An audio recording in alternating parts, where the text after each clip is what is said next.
na, nabili ko na. Sabi ko sa'yo eh, mas mura talagang mamili ng isda dito. Alam mo, ang dami mong reklamo eh. No? Huwag kang kakain sa isda ko mamaya, ha?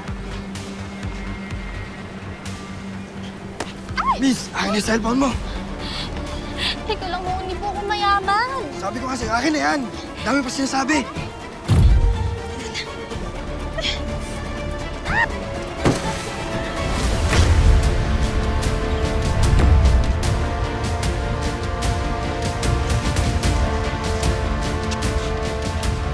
Ano naman ba to, Gusto?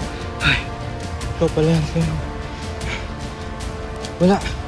Nahulgad din yung cellphone niya. Kinuha ko lang. Balik mo. Babalik mo. Op.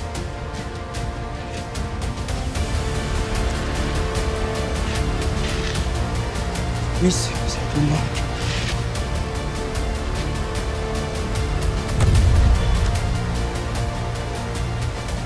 Sa susunod na ulitin mo to, Estong, ha? Naiintindihan mo naman, di ba? Oo, Lolo. Pasensya na. Sige na, umihin. Miss, ayos ka na ba? Sinaktan ka ba niya? Okay lang ako, salamat.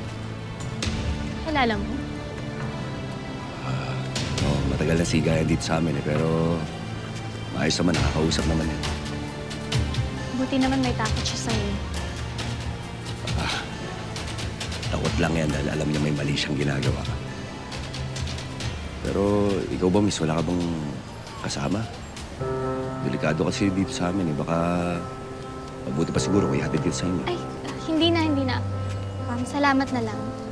Pero ito, tanggapin mo na lang to. Hindi na, Miss.